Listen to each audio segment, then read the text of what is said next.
For Alex Bastecki, the judge from Harrisburg, Pennsylvania, he has been the unknown of the tournament. Started out with an 0-3 record in Legacy and then swept the Modern rounds with Naya Company, something no one had on his radar to make it into day 2. And now, 4-color Rally up a game, he may just have what it takes. And another unexpected metagame call here, although Rally does have a little bit of a resume. For Danny Jessup, no surprise to see him playing Obs on aggro. He's played some variation of this strategy now for well over a year. Well, in the post-board game here, it looks like Danny Jessup close to equaling out the game score. We see a Wingmate Rock and a 3-4 on Danny's side, as well as Warden of the First Tree. For Alex, he's not dead. He has Liliana plus a token, but he's going to need some help here. He'll add Zulaport Cutthroat to the mix. Now, this is a spot that, depending on how good his graveyard is, Rally may be able to win from this spot.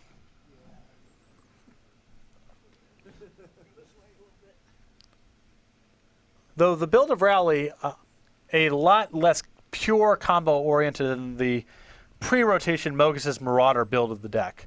That said, there's still spots where Nantuko Husk plus Zulaport Cutthroat can generate some kills. Yeah, and we do see a well-stocked graveyard on Bastecki's side.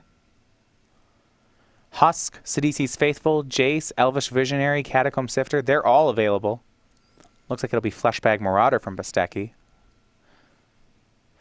It is the birds, however, that will give him trouble, though. Both 3/4s in the air. So, Fleshbag Marauder.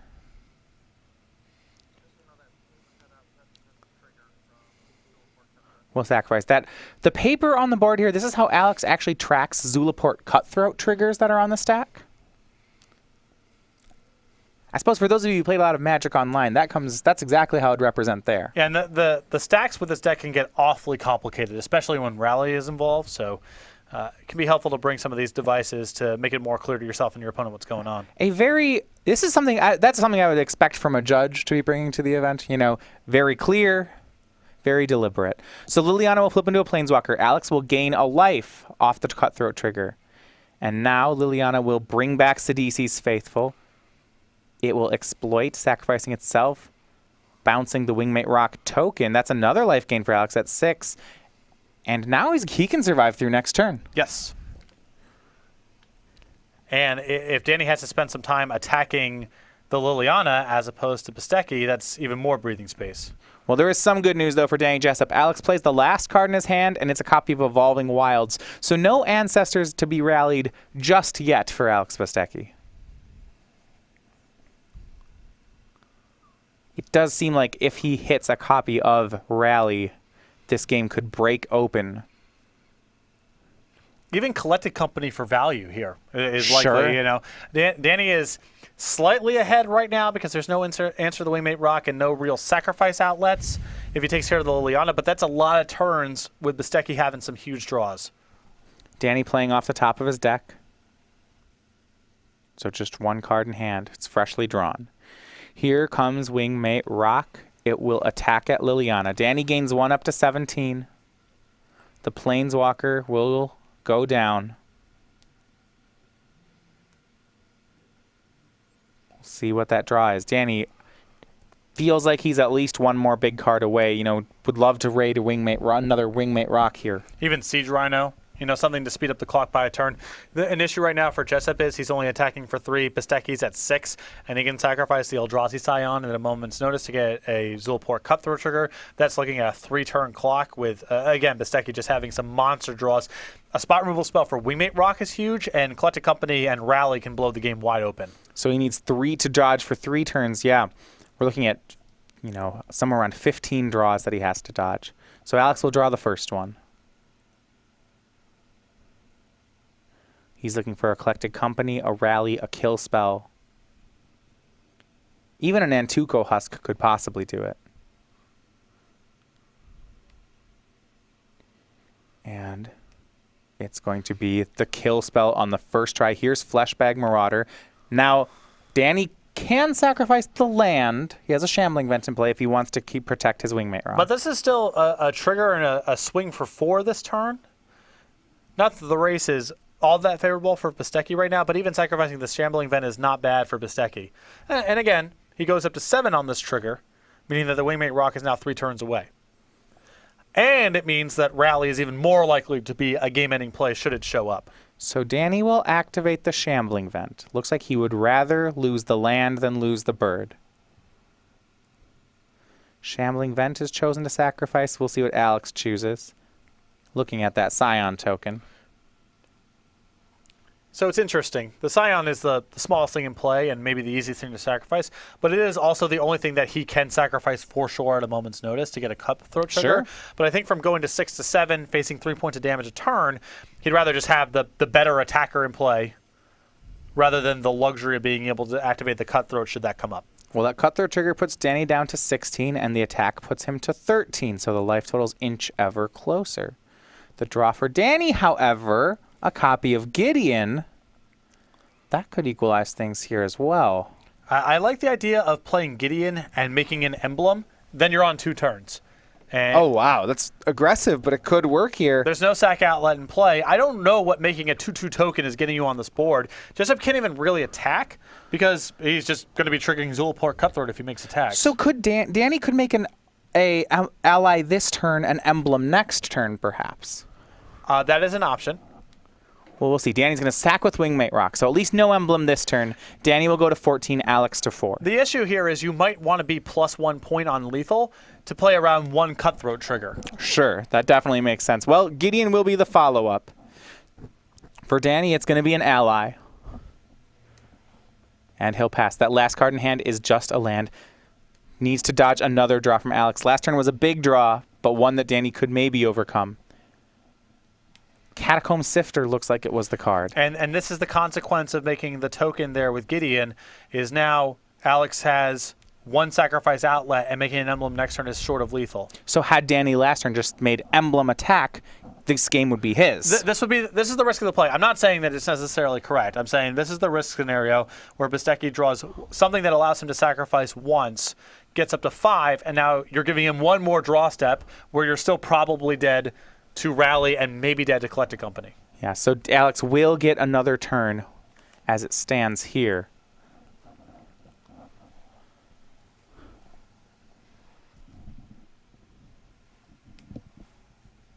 Of course, on the other side of things, if Alex, say, drew a Fleshbag Marauder this turn, Murderous this play Cut. is much better now. Murderous Cut as well, yes. So here's the swing with a zombie and a 3/1. It's enough damage to take care of the Gideon. Have to wonder whether Alex is going to go with the Planeswalker or the player. You see him pointing over there at Danny. That is where the attack will go, so 5 damage into Danny. He's going to ignore the Planeswalker. And if you're Danny, there's a read here. If Alex isn't attacking Gideon, that means he has a follow-up way to gain life or to kill the Wingmate Rock. Or this is just a straight bluff. It's possible, like, let's imagine Bastecki drew a land.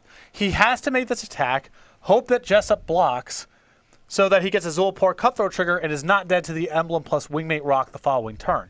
I think Danny is forced to no blocks here because he's giving, if he blocks, he's giving Bastecki another turn if Bastecki missed on his draw. Well, I inclined to agree. Danny will take the 5. He goes down to 9. And now we're back over to Jessup. Can he draw something that wins this turn? It's a copy of Silk Wrap.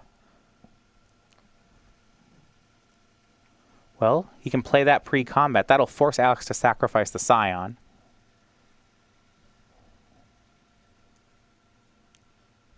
Presuming he wants to go to Zulaport Cutthroat. And I would think that's the target here. Yeah, especially if he doesn't have another Cutthroat in the graveyard. That might mean that a Rally doesn't necessarily end the game next turn. All right, well, here's Silk Wrap from Danny Jessup. It was the card drawn for the turn. Imagine he's going to go for the 1/1, but all the creatures are valid.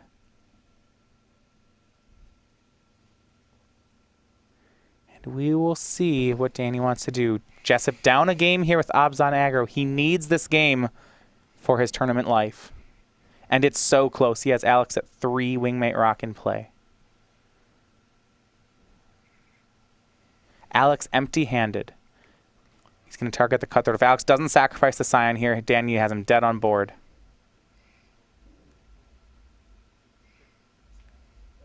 He's keeping the Silk Wrap trigger on the stack here. Alex has to. I think it's just straightforward. I think he needs to sacrifice the Scion. Yeah, I think he has to go to 5 here to be able to survive an emblem from Gideon plus the Wingmate Rock attack. And he doesn't do it. It's exiled. He's empty-handed here. A slight oversight on Alex's side, and Danny's just all in on it. Immediately makes the emblem off Gideon. And that's 4 in the air. A miss from Alex, and that's going to cost him big. It'll cost him the game. We are on to game 3. A timely mistake from Alex Bastecki, and Danny Jessup evens things at 1 game apiece. Yeah, that's one more turn potentially. No guarantee that Bastecki wins that game, but he's got one more draw step, and like we said before, he's got some monster draws, major draws in his deck.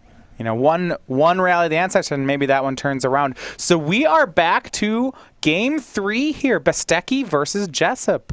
Jessup getting the better of that game, too. Okay, we're going to look at the sideboards for a second here. Alex Bastecki, we know the Fleshbag Marauders are in. You have to expect the Murderous Cuts are in as well because of Anafenza. And Wingmate Rock. More removal, slow the game down, kill stuff, and eventually overwhelm with Grim Horror Specs, Collected Company, and Rally the Ancestors. All right, we're looking at anything like an Obzon Ascendancy here? I don't think so. I would just want as much creature removal as possible, but keep the combo of the deck intact. All right, on Danny's side, Wingmate, Rock, Look, and Silk Wrap. You see those at the top of the sideboard. They looked excellent in game 1. Do we like those, and do we like anything else? I like the Silk Wrap. Any removal spell that exiles, I can get down with. I like the extra copy of Wingmate Rock as well. It's the best part of the top end. Everything else, you know, the individual spot removal spells that don't exile can be okay in spots, but they do slow the game down where Collected Company and Rally can take over. The 3 copies of Duress are okay, but there's only so many spells in the deck. They do matter a lot, but there's really only 8 spells at the end of it. I think the Transgress the Minds are fine. Transgress the Mind is another exiling removal spell. A lot of the key creatures are 3 mana, so getting them out forever is very nice. You can tag Collected Company as well, but there's a lot of cards that Danny has in his sideboard that look okay, but are not cards that I would bring in. Yeah, things like maybe Duress. You know, you think, oh, I lose to Rally a lot, but it's a liability, right? Yeah, and I think that Painful Truths is much the same deal. I'm not sure that Danny can really win the game trying to go long because Bastecki has a lot more power when the game gets to that spot. Well, we're going to go to the decider between Alex Bastecki and Danny Jessup in just a second. Before that, we're going to tell you about StarCityGames.com Game Night. This is the promotion that started last year. We've been running it all year. Play it at your local store. You get exclusive pins and tokens here. Every month they will change. This month for the holidays, we have our beautiful reindeer here. You get those caribou tokens given away at each event. That is every week at an SCG.com game night. If you want to know the upcoming promos, in January you can play and receive your chance to receive the Grizzly brand token. This is, of course, the 5/5 Demon token in January. And if you want to get your store signed up, you right now can get signed up in time for the February token. And that is everyone's favorite 2/3 Minotaur. It's the Magus of the Moo. So get that and everything else, learning more at starcitygames.com/game night. So game 3 then, back between Danny Jessup and Alex Bastecki. I mean, that was a game that looks like Danny was able to take, and it wasn't on the back of Anafenza, one of the cards that we normally see. It was Wingmate Rock instead. Yeah, Wingmate Rock is a big player in the matchup. I'm not necessarily sure if Bastecki can get out of that turn, even if he does sacrifice the Scion, because I think he might be dead to the +1 on Gideon. I don't know if he had enough blockers back to be able to survive, because at that point I think he only has the Catacomb Sifter back to block, and he's facing down Wingmate Rock plus token plus the Gideon attacking. So he has to lose his whole board? I don't think he can survive. Even do it. I think he's got 1 blocker against 2 lethal attackers. Right, because the Zulapur Cutthroat is gone. So maybe there's no way out of it for Alex. I don't think there's a way out for Alex. Okay. Helps that Danny gets to decide the mode of Gideon after Alex makes a play. Right. So maybe not another draw for Alex. It's possible, you know, if you want to go back, maybe you don't send in the token there, so you have 1 additional blocker on the way back in case it comes to that sort of thing. But then you're playing around a top-decked Silk Wrap, and I mean, I do like his play going up to that point. And you know, getting Jessup down to 9 is pretty valuable if you assume that you're going to keep the Zulapur Cutthroat in play, because that increases the likelihood that Rally or even Collected Company could rip off something for lethal the next turn. So there's a way for Bastecki to play around a Silk Wrap off the top, but that's probably a lower EV play than making the attack that he made and hoping that Jessup just misses on his draw and he gets 1 more rip at it. Well, Alex will get one more chance at this matchup. 4-color rally v Obs on aggro. We saw this last weekend in the top 4 of Caleb Shear versus Casey Portis, going to a full 5 games, all of them very close. This is one of the closer matchups in Standard right now. It's easy to look at a deck with Anafenza and Wingmate Rock and just say, okay, well, this has got to be good against a deck that's all on the ground and needs its graveyard to function. But especially post-board, the deck gets pretty durable. It gets some spot removal spells to check some of those cards. And a lot of the games we watched, it didn't even involve Rally. It was just Collected Company, Grim Horror Specs, Planeswalkers, just playing a better grindier game with Rally as almost an afterthought. Yeah, and we do see... I mean, so Danny has those trump cards, those Anafenzas and Wingmate Rocks. But in the games where he doesn't have any of them, then you feel like Alex suddenly becomes a favorite. Because if you're just doing their plan A's, Alex is better at it. Yes. I mean, he can. He's not quite as good pound for pound as Obs on aggro, of course. Creatures are a little bit worse. But they are very synergistic and collectively can make combat challenging. When you combine that with Collected Company and Rally the Ancestors, if Danny's all on the ground and isn't breaking up any of the synergies, the game can quickly get to a spot where he can't really make attacks. Alex Bastecki going to be on a mulligan here for Game 3.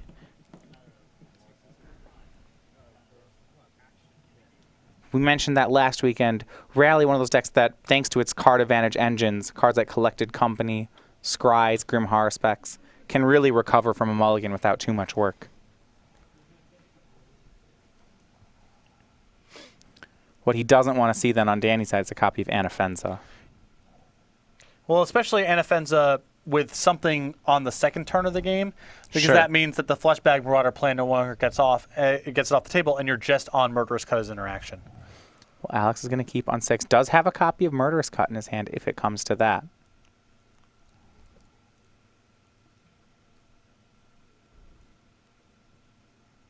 And the longer this game goes, generally, the more you like it for the 4-color Rally deck. Typically, it gets to a spot where Bastecki is almost always drawing to Collected Company and Rally as big draws. As the game progresses, Danny's big draws, which are Anafenza and Wingmate Rock for the most part, aren't guaranteed to be powerful enough for him to win the game. Well, it is a turn 1 Warden of the first tree for Danny, so he does have some of that early pressure you were talking about. Pressure and insulation from an Edict in the event that he has Anafenza, which is 2 very important things here for him. Alex, turn 1 was Evolving Wilds.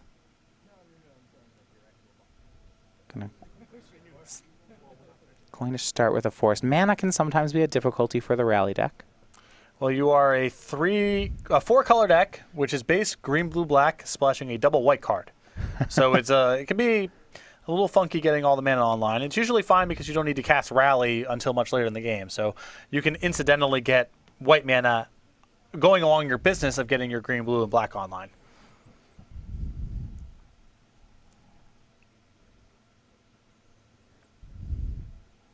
For Alex, his draw was a copy of Fleshbag Marauder. You talked about how that can be so good in this matchup, especially against something like Anafenza. The clunkier draws of Obs on aggro when they're not playing anything until Anafenza on 3 or Siege Rhino on 4, the Fleshbag Marauders are great. It's also just part of the Rally/Collected Company package. There's only so many times you can get hit by Edicts, even if you do have the low end of your curve, before you run out of stuff to do. I like Alex's line here. Second play was a Polluted Delta. Now he has interaction. You see in his hand land 3, Sidisi's Faithful, Murderous Cut, Catacomb Sifter. So plenty of play. For Danny, it'll be a Swing with Warden for 1, a Shambling Vent, and a pass. Looks like actually he has boarded in Duress, however. Can't cast it just yet. And there is a Murderous Cut in Alex's hand, so right now the Duress is live. I guess the only way it wouldn't be is if Alex were to tap out for cut here, but that would be a strange play indeed. Yep. I think we're likely to see Catacomb Sifter this turn. Yeah, it's a 3/4. Would do a great job of blocking Warden. And you see Alex, thanks to Polluted Delta and some fancy timing on those lands, now has all his colors into play, coming into play untapped. And it is going to be Catacomb Sifter. Alex, in the meantime, has picked up a copy of Zulaport Cutthroat. So despite being on 6 cards, all the pieces appear to be there. Yeah, there's no big haymaker. That's the thing that Bastecki's hand is missing. He's missing a Collected Company, a Grim Horror spec, something along those lines, but he's got a lot of cards here to buy himself some time, a couple removal spells, things to clog up the works. You know, and Danny's draw, to a certain degree, has fallen flat. There's no Anafenza, there's no Wingmate Rock. Danny's going to try to beat Alex with fair magic. We see Duress, Murderous Cut, Den Protector. This is a plan that Obs on Aggro can go on a lot, but we talked about the importance of trump cards in this matchup, and Danny doesn't have any of them right now.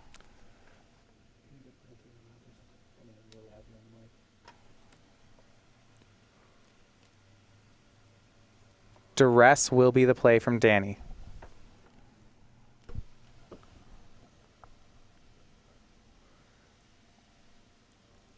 And you see it's a hand of stuff as on the leftovers. There's no path towards anything really proactive right now, but it is a hand that can defend itself for a long time.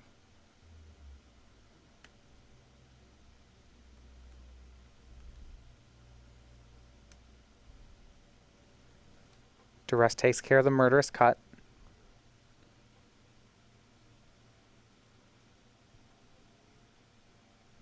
Danny could cast another Cut in his hand. Also has Dramoka's Command available. And a Pump on Warden. But not quite enough mana to do everything in the same turn here. Right. And this is getting into that dangerous mid-game plan of Obson, where Danny's pumping and using kill spells against Rally, but that's not always always a winning route in this matchup. The saving grace here for Jessup is the Duress didn't really show a way for Bastecki to hammer him for the time being. Like I said, he can defend himself for quite a while, and that's dangerous in its own way because Bastecki has a lot of big draws in the deck over time. But at least there's nothing threatening in an immediate sense. So the play here is Danny swings with Warden. Alex double blocks, offers the trade. Danny taps out and accepts. So Warden is down. Catacomb Sifter is down. The board is just a Scion token. This seems like a great spot for Alex. I'm sure he's happy with that exchange. It makes the Fleshbag Marauder a lot better. It's Jessup's entire turn. It makes the possibility of Wingmate Rock a lot less threatening because Jessup is far away from being able to raid, and Bastecki has a removal spell left over in his hand in case Jessup has something like Siege Rhino next turn. So, yes, I am sure Bastecki is happy with that trade and all of Jessup's turn being used that way. Well, the draw for Alex was a Planeswalker. Remember, he has both Liliana and Jace in his deck. So he'll swing with a Scion token. Jace is castable right now, Liliana less so. Looks like he'll go and follow it up with a Zulaport Cutthroat, no fourth land, and a pass. So Jill has Fleshbag Marauder, Sidisi's Faithful, and a Planeswalker. For Danny, the draw is another land.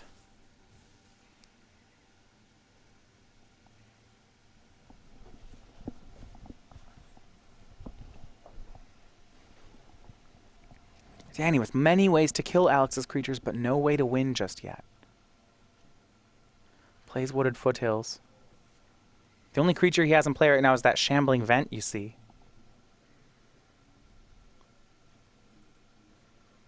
That one, I'm sure not how Danny wants to spend his turns.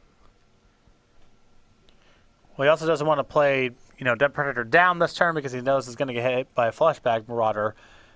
And given the pace of this game, it's important for him to get his 2-for-1, at least get the Warden back, or maybe a Duress if he fears a spell off the top. Danny trying to find ways to control the game while still having his own win condition.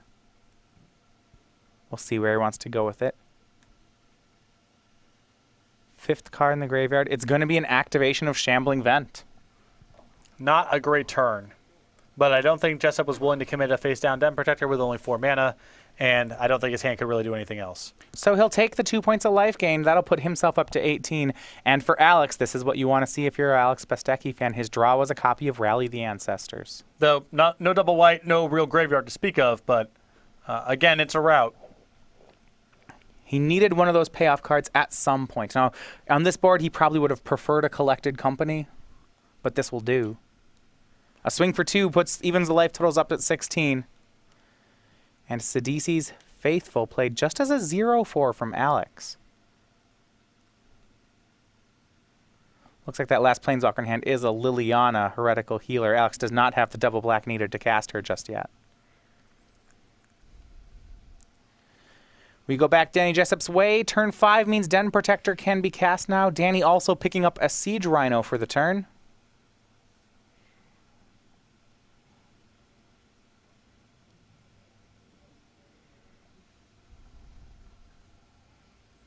He knows about Fleshbag Marauder, so may not want to Rhino just yet. Den Protector actually very good in this matchup because of its ability to attack. Yes, it is something.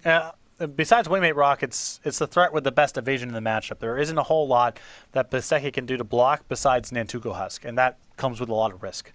Well, here will be Siege Rhino from Danny. He'll go up to 18. Bastecki will take 3, go down to 13.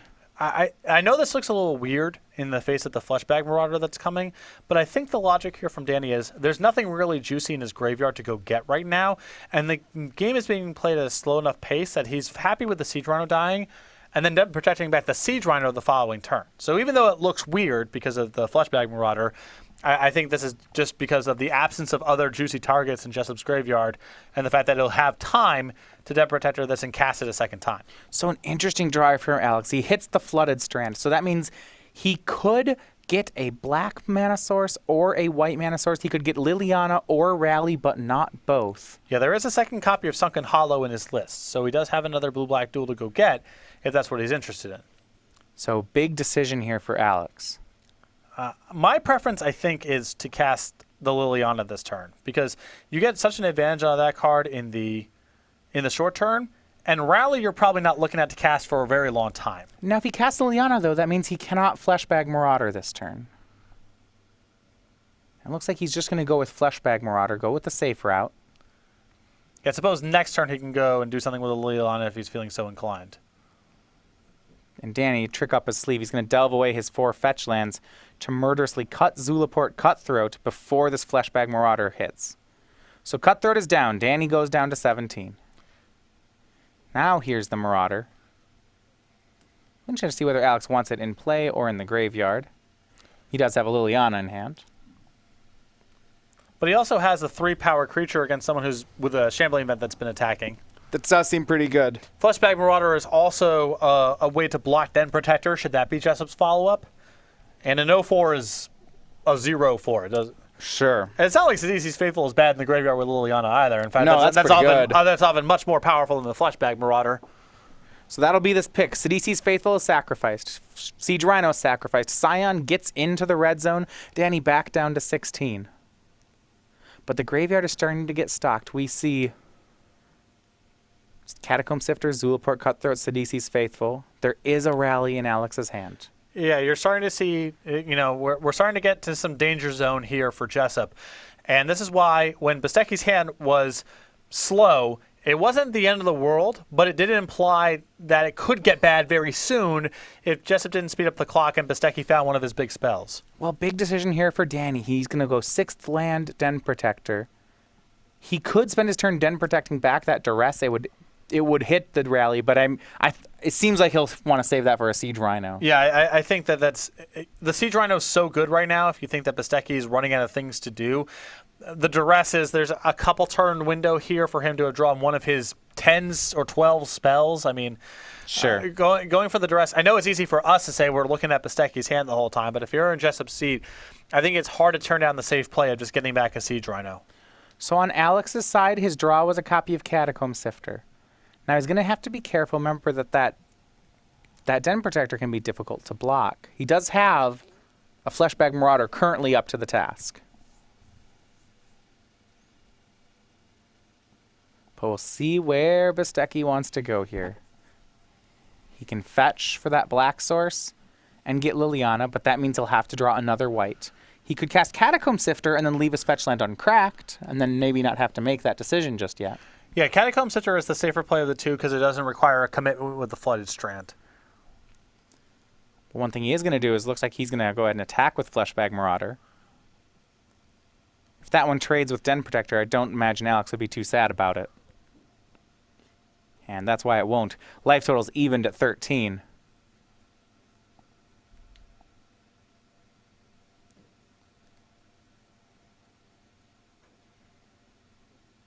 And now see the follow-up. He actually opts to play neither of the two cards. That's unexpected, I would think. He's planning to rally for 3 right now? I guess. Danny will use the end step to go ahead and get back Siege Rhino. So that was surprising. I mean, okay, if you rally for 3, you get Catacomb Sifter, Zulaport Cutthroat, and Sidisi's Faithful right now. I guess it's not bad. It's a rally for value. Yes. And with Jessup's draw being very slow, he can kind of afford to use the first one to blunt a little bit of the offense, and then use the second one or a Collected Company to really push himself ahead. Well, we'll see. This could be a big turn then for Alex.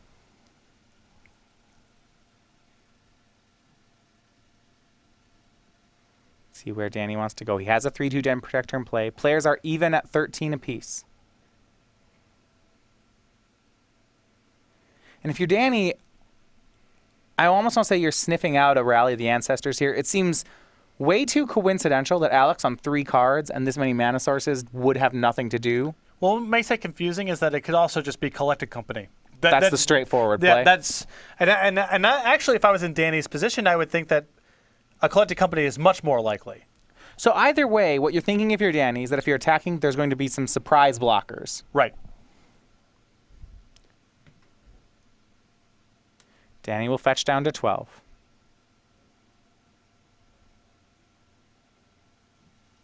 We're going to see a Siege Rhino. Danny to 15, Alex to 10. And if that's the case, we may or may not see an attack. No, and it'll be an attack from Den Protector. So I was surprised to see the pre-combat Siege Rhino here. I think that the goal of the pre-combat Siege Rhino is to get Bastecki, in the event that Collected Company is the play, is to get Bastecki to cast it up front, because he may want to, depending on what he hits, he may want to edict away the Den Protector rather than the Siege Rhino. And it's just likely to force some action from Bastecki. You get more information on whether or not you want to attack with your Den Protector.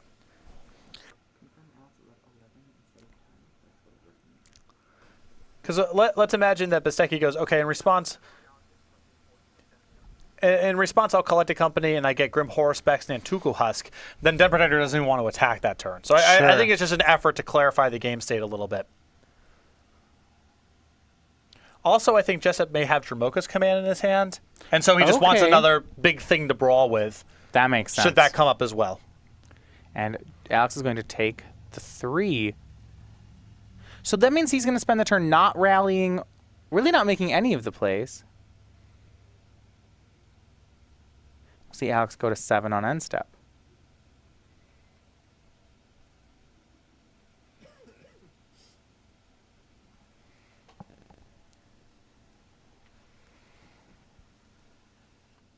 Looks like he'll fetch out Prairie Stream, so he's going to go for the second white and not the second black. Rally's online, Liliana is not. He makes that call.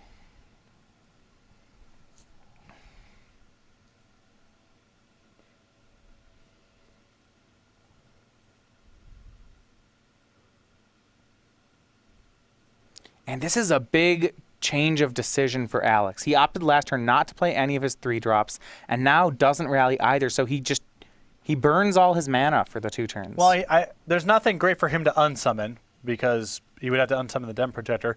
I wonder if he was just hoping that Jessup would fire up the Shambling Fen. That would give him something to do with the Sidisi's Faithful. He could maybe make some blocks or at least gain some value with the rest of the stuff that's coming out of his graveyard.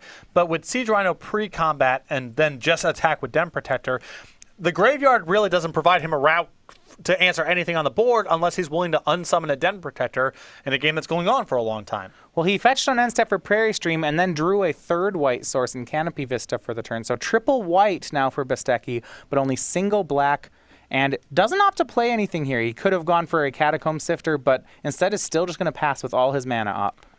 And at this stage of things, you probably don't want to attack with the Den Protector and the Fleshbag Marauder, because you don't want a rally getting back a Fleshbag Marauder when you're threat light. But based on what's happening on the board, Jessup can just send in with Siege Rhino. There's no block on the table that's particularly good. Well, if Alex gets his Fleshbag Marauder in the graveyard, we do start setting up lines where he can rally back Fleshbag, Sidisi's Faithful, and I would think edict away Danny's whole board 1 creature at a time. Yeah, but I don't think not attacking is acceptable. I think Danny can't say go if you're worried about rally. It's only going to get worse. So here's the attack. It's both Den Protector and Siege Rhino from Danny. That's 7 damage. It will force a block. And we are going to see a rally for 3 from Alex. This is before blockers. So he won't get back the Flashback Marauder, but he will get Catacomb Sifter, Sidisi's Faithful, and Zulaport Cutthroat. The Sifter will make a 1/1 Scion. And now we have an exploit from the Faithful. But this is not a terrible position here for Jessup. He's got multiple removal spells in hand if Bastecki makes any sort of move to block here. And there's no great blocks on the table for the Siege Rhino unless he's willing to commit a lot of stuff, in which point the Dromoka's commands and Murderous Cuts really start coming into play. So here's a Sifter trigger. Looks like the Scion token was exploited.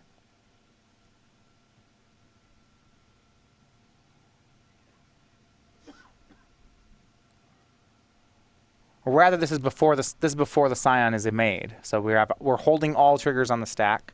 It's going to be Dromoka's command from Danny Jessup. We'll see what modes he wants to make. It would not surprise me if he wants to fight down the Fleshbag Marauder here before blocks are declared. Well, he'll put a counter on Den Protector so that it can't be blocked. This is an even better route. I was thinking maybe he wants to get the Fleshbag Marauder off the table here, so there's no block on the Den Protector. Putting a counter on the Den Protector accomplishes the same thing, and he gets to fight down the Zulaport Cutthroat before he gets to make any move on the blocks.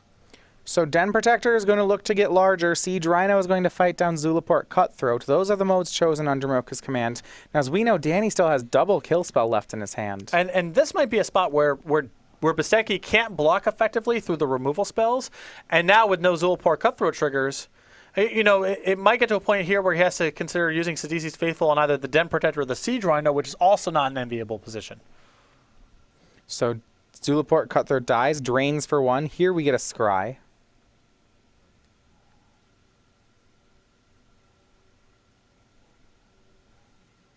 Alex going to decide on that. Now remember, after this is done resolving, then we'll start looking at that Sidisi's Faithful and Catacomb Sifter enter the battlefield triggers. Those have still been held on the stack.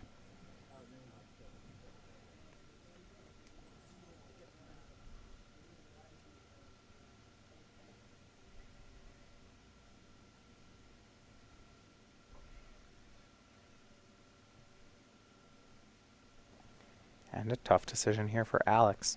But there are more kill spells coming from Danny. Yeah, this is... I'm not a big fan of the removal spells in general in this matchup, just because when the game slows down, I think Rally's got a pretty big edge. But if you are attacking them, sometimes it takes them a little while to get something going. And you can just punch through the damage before Rally and Collected Company bury you. So here we go. Sifter will make a 1/1. Now here's the exploit trigger on Sidisi's Faithful. And we're going to hold that trigger on the stack. Danny's going to make another play. He's going to ultimate price down the Sidisi's Faithful. Danny is trying to eliminate all the toughness on Alex's side of the board. Which, as it stands, there's a lot of damage coming in. So Sidisi's Faithful is going to target Catacomb Sifter with its ability. Now, he won't get to unsummon anything because the Faithful is now gone. And I think Jessup's play here might be if Bastecki underblocks, maybe he can get exactly 8 points across by killing whatever blocks the Siege Rhino. And if Bastecki blocks with enough stuff to play around one removal spell, well, your Siege Rhino is likely to stay alive, and in any case, you're keeping your Den Protector, and you're really putting Bastecki on removal spell or rally or something along those lines, or he's dead next turn. Because there's no way he's stopping the 4 points from the Den Protector. If there's a kill spell in Danny's last card, there's no way for Alex to kill the Siege Rhino here, even if he puts everything in front of it. Right. So in that sense, I don't know if there's a reason for Alex to put the Scions in front. The Scions in front, maybe it doesn't matter because he's on Rally or Bust regardless, and putting the Scions in front might mean that he can survive a Siege Rhino trigger the next turn if he's able to find something for the Den Protector. Because the Den Protector is going to bring him down to 4 for sure. Yep. If he takes any more damage, suddenly Siege Rhino is in the equation. And if the Siege Rhino dies, then Den Protector is in the equation as well. So sure, you might as well save as much points as you can. So Danny going to order the creatures here. There are 7 points of power on Siege Rhino right now. 6 points of toughness. If Danny has a removal spell for Fleshbag Marauder, however, the Siege Rhino will not die in combat here. And it looks like that's exactly what's going to happen. 3 tapped, 2 delved. This is another murderous cut for Danny Jessup, and he will cut the Fleshbag Marauder. It's a scry for Alex, but a bit of a disaster. Alex is not going to get the Siege Rhino, and he's going to lose both Scions. Going to get a lot of scries, though. Imagine he's just looking for Rally again. He will get 2 more scries off those Scions. I mean, he can certainly yeah, he'll get 2 more scries. They'll all hit the graveyard at the same time. Can he find that Rally? His hand is a Catacomb Sifter and a Liliana. And the trade's still going to happen here because Danny used that Dromoka's command to fight down the Zulaport Cutthroat. Oh, wow, you're right. So there's 1 more point of damage on Siege Rhino. So now at this point, Bastecki is drawing to just a removal spell to stabilize this game. It doesn't have to be just Rally. Oh, wow, there was the Dromoka's command earlier. And Bastecki sniffed that out, too. I mean, he pointed. Absolutely. He did no, not you blink. were right. He did not blink. He pointed down at it. It's Evolving Wilds from Alex. But he's still got to find an answer this turn, or gain some life, or something. He's dead on the table.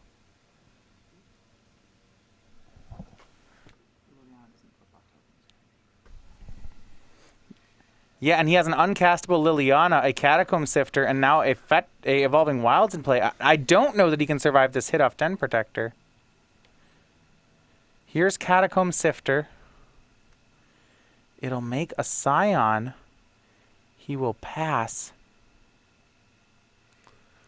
And may just be dead to Den Protector. Danny draws Duress. And he'll get to see what's going on Alex's side. This could be the match here. Duress played. Oh, nothing to Duress, but now Danny will know. It's Liliana and Evolving Wilds. Here's Den Protector and game and match to Danny Jessup. 2-1. He takes both sideboard games from 4-color Rally, and he's moving on to the quarterfinals. Yeah, that's a real close one. And you can see, these matches now they're slowing down. It's an hour-and-a-half affair, very intense. Bastecki with a lot of looks at it there at the end. A collected company, a Rally, certainly, even just a removal spell. But all the scribes can piece together one of his big hits, and it's very hard for his deck to answer. A 4-power Den Protector, as you saw, just not a lot of stuff can block it. He's really looking at just removal spells.